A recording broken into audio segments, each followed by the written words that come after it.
নমস্কাৰ স্বাগতম জনাইছো আমাৰ ইউটিউব চেনেল শ্ৰীমন্ত মোটিভেটৰলৈ। এইকেইটা দিনত আমি গ্ৰামাৰ পঢ়াই আছিলোঁ, কিন্তু আজি এটা শুনি লওঁচোন আহক এটি কাহিনী, যিটো কাহিনীয়ে হয়তো আমাৰ মন মগজু অকণমান সলনি কৰিব পাৰে।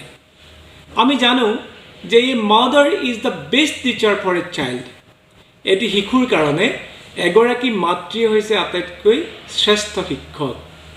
তেনে এটা কাহিনী আমি আজি শুনি চাওঁ আহক। আপোনালোকে নিশ্চয় নাম শুনিছে টমাছ আলভা এডিছনৰ বিষয়লৈ। টমাছ আলভা এডিছন গোটেই বিশ্বৰ ইতিহাসতেই চিৰদিনৰ কাৰণে জিলিকি থাকিব। এই টমাছ আলভা এডিছনৰ মাতৃক এদিন টমাছ আলভা এডিছনৰ পঢ়ি থকা প্ৰাথমিক বিদ্যালয়ৰ প্ৰধান শিক্ষকজনে মাতি পঠিয়ালে, আৰু প্ৰধান শিক্ষকজনে টমাছ আলভা এডিছনৰ মাতৃৰ লগত দুষাৰমান কথা পাতিলে আৰু শেষত এখন পত্ৰ দি পঠালে। আৰু তাৰ পিছৰ দিনৰ পৰা টমাছ আলভা এডিছন স্কুললৈ যোৱাৰ ক্ষেত্ৰত মাকে বাধা আৰোপ কৰিলে, আৰু মাতৃয়ে ক'লে যে তুমি কালিলৈৰ পৰা আৰু স্কুল যাব নালাগে।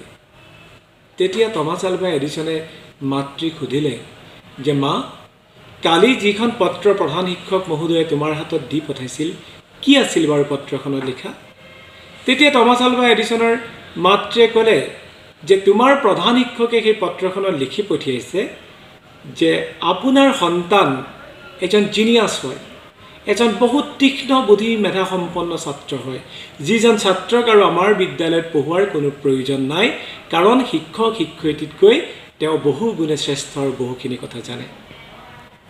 সেই কথাখিনি কোৱাৰ পিছত টমাছ আলভা এডিছনৰ মাতৃয়ে টমাছ আলভা এডিছনক ঘৰতে ৰাখি পঢ়া শুনা কৰালে, পঢ়ুৱালে শুনোৱালে, আৰু এটা দিনত তেওঁ এজন বিশ্ববিখ্যাত বৈজ্ঞানিক হৈ পৰিল। কিন্তু হঠাৎ এদিন এটি পুৰণি বাকচত টমাছ আলভা এডিছনে এখন পত্ৰ পালে, যিখন পত্ৰ আছিল সেই প্ৰাথমিক বিদ্যালয়ৰ প্ৰধান শিক্ষকে তেওঁৰ মাতৃলৈ লিখি পঠিয়াইছিল। আৰু সেই পত্ৰখনত কি লিখা আছিল জানে? পত্ৰখনত লিখা আছিল যে সেই মাতৃ, আপোনাৰ সন্তান টমাছ আলভা এডিছন এনেকুৱা এটা গজমূৰ্খ যে সি ইমান এটা অজ্ঞানী, একোৱেই নাজানে, ইমান গাধা মগজৰ তাৰ এটা মগজু আছে, গতিকে আমি বিদ্যালয়ৰ শিক্ষক শিক্ষয়িত্ৰীসকলে হাত দাঙি দিলোঁ, তাক আৰু আমি পঢ়াব নোৱাৰোঁ, গতিকে ইয়াক বিদ্যালয়লৈ নপঠিয়াব, অন্ততঃ আমাক শান্তিত থাকি আনবিলাক শিশুক পঢ়াবলৈ দিয়ক। তেতিয়া টমাছ আলভা এডিছনে আচৰিত পাইছিল পত্ৰখন পঢ়ি, আৰু তেওঁ অনুভৱ কৰিছিল যে মোৰ প্ৰাথমিক বিদ্যালয়ৰ শিক্ষক শিক্ষয়িত্ৰীতকৈ বা মোৰ আনুষ্ঠানিক শিক্ষক শিক্ষয়িত্ৰীতকৈ কিন্তু মোৰ মা এগৰাকী শ্ৰেষ্ঠ শিক্ষয়িত্ৰী। এই কাহিনীটোৰ পৰা আমি কি শিকিলোঁ?